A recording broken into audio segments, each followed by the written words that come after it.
Thanks very much for staying with us. Time now for Eye on Africa with me, Georgia Calvin-Smith. Tonight, off the back of a tour of the continent that he says is part of an Ukrainian-African renaissance, Kiev's foreign minister welcomes an African presidential peace mission but rejects the viability of a ceasefire with Russia. Also, there's deep disappointment in Rwanda amongst those who'd hoped to see the man accused of bankrolling the country's 1994 genocide face justice. UN judges say that 88-year-old Felicien Kabuga is too ill to stand trial. And rights investigators call upon Nigeria to use more care in carrying out airstrikes after a report from Human Rights Watch.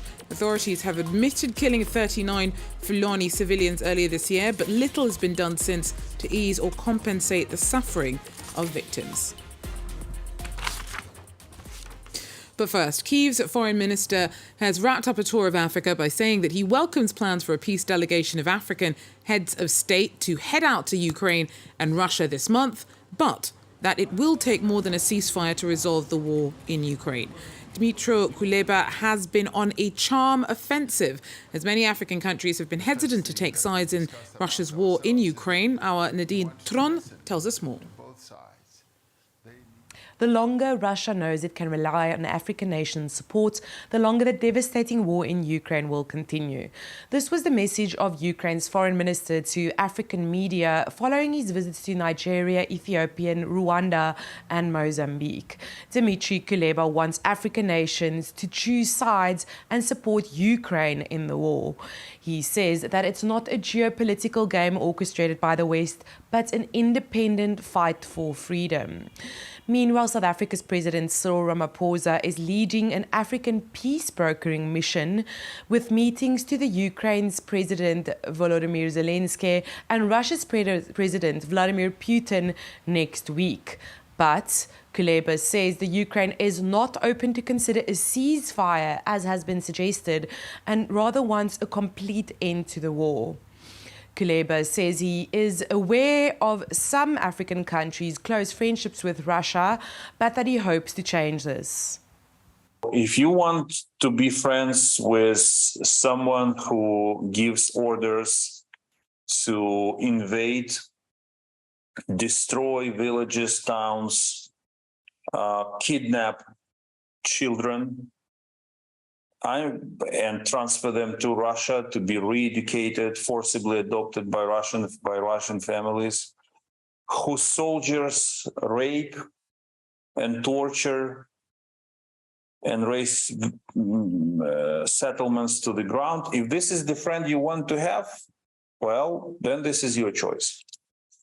But I have reasons to believe that at least for some African nations who want to remain friends with Russia, this is a forced friendship. They would be happy to relieve themselves of this friendship. Kuleba says he looks forward to the outcomes of an investigation into allegations that South Africa is arming Russia, and he hopes to visit the country one day. Kuleba says although he doesn't care about the friendship between South Africa and Russia, he hopes that South Africa will arrest Putin in accordance with international law if he arrives here for the BRICS summit in August. Nadine Tron there for us. Now, the notorious Shakahola forest, where the bodies of more than 250 followers of a doomsday cult were exhumed in Kenya, will be turned into a national memorial. The exhumation of the 800-acre site near the town of Malindi continues. Pastor Paul Mackenzie allegedly encouraged his victims to starve themselves to death as an act of faith. Some remains showed signs of having been violently killed. The government said that they have enough evidence to charge Mackenzie with genocide. And an 88-year-old suspect in Rwanda's 1994 genocide has been declared unfit to continue to stand trial. UN judges have said that Felicien Kabuga, who has dementia, can no longer be convicted for charges of having bankrolled the mass slaughter of 800,000 people. Many Rwandans are deeply disappointed by the decision. Clément Roma has more. UN judges have declared Felicien Kabuga unfit to stand trial. Genocide survivors organizations here in Rwanda had dreaded a decision like this. They'd already been disappointed by the suspension of the trial in March. The defense primarily relied on the alleged genocide financier's state of frail health as the main argument against the proceedings. Last month, Kabuga's lawyers said that his client had no chance of recovering his faculties because he suffers from several illnesses, including Alzheimer's.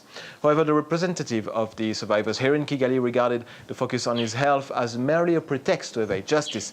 The trial began in September 2022, only 2 years after his capture in France. The proceedings then progressed at an extremely sluggish pace, with hearings being held for only a few hours each week in The Hague. Before the trial began 10 months ago, the judges had deemed the accused fit to participate, but acknowledging his vulnerable and fragile state. Nevertheless, the UN court is not willing to halt its efforts at this point. The court claims to be seeking an alternative to this trial after enduring years of proceedings, but acknowledges that a conviction will not happen.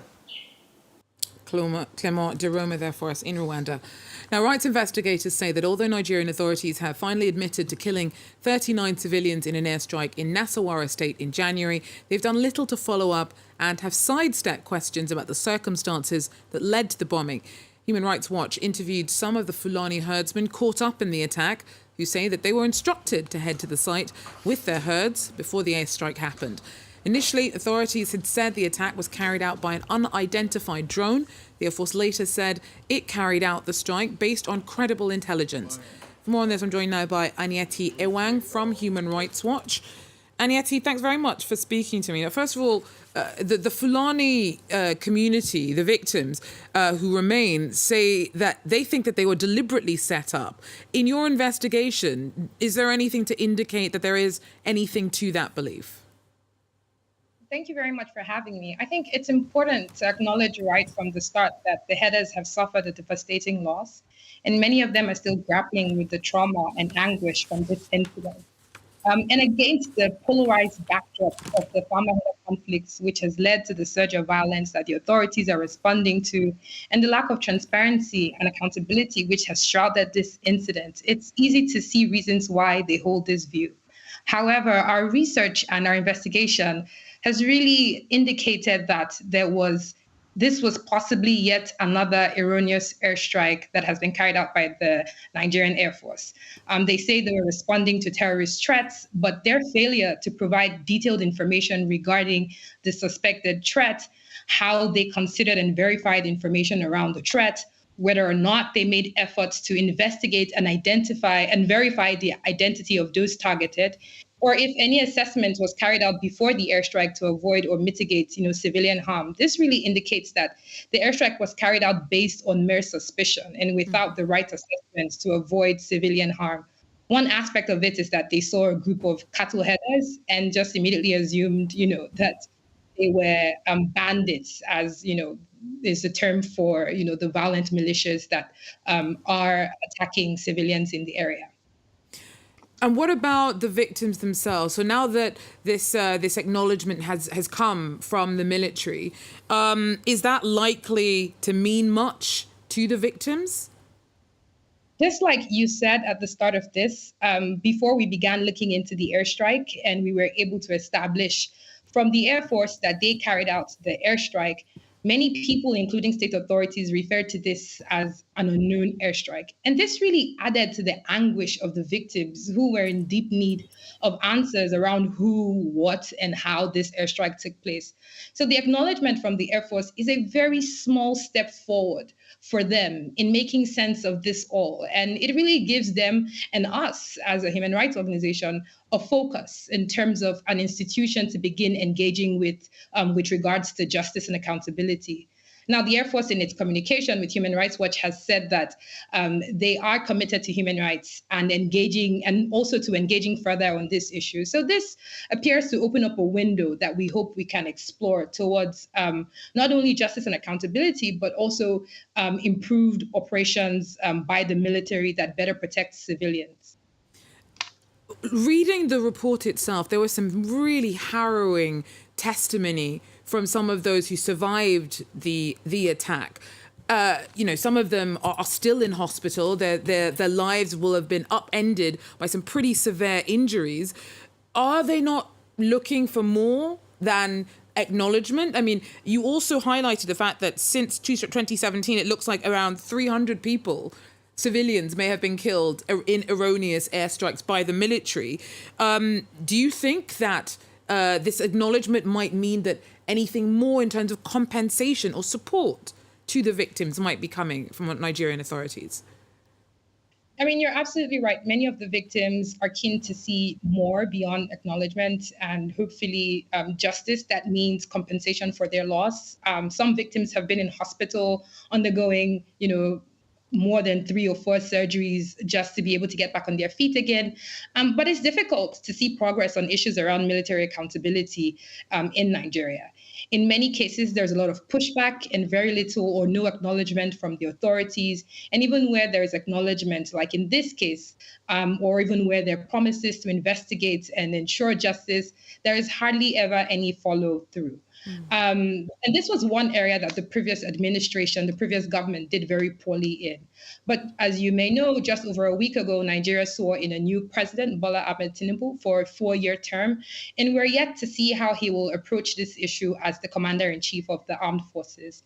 In his campaign manifesto, he emphasized security of life and property as, a top priority for his administration, and also social justice for all, regardless of who they are and where they're from. So the president really needs to see the issue of military accountability as part and parcel of this. And any failure to do so will only perpetuate grievances against the security forces that may serve to foster the insecurity that he says he's focused on tackling. Thank you so much for that. Anieti Ewang there from the Abuja office of Human Rights Watch.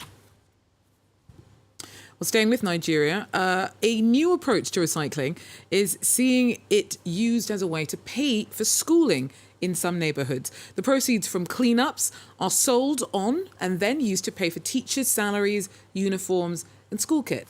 Laurent Berstecker has more. Fawas Aidosun used to get sent home from school on a regular basis due to unpaid tuition fees. But ever since he enrolled in My Dreamstead school, which accepts plastic and other recyclables as payment, he hasn't missed a single day. A relief for his mother, who says the scheme is the only way to pay for her children's education. Whatever I bring, they weigh it and write it down. When it's enough, they tell me that my son's payment is complete. Founded in 2019, the school is one of around 40 in Lagos to accept recyclable waste as payment. The concept is simple: to reduce the number of out-of-school children while helping clean up the city. The waste is collected, sorted, and sold to recycling companies, and the profits are enough to cover teachers' salaries, uniforms, books, and other expenses. In recent years, the scheme has been a massive success.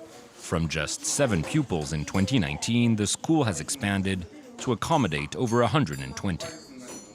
This solution is actually helping more kids to actually enroll into school.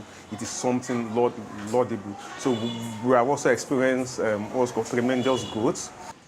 The scheme is also helping reduce pollution in Lagos, a megacity of 20 million people, which generates nearly 900,000 tons of plastic waste each year. Well, that's it for Eye on Africa. Thanks for joining us. Do so again. Till then, take care.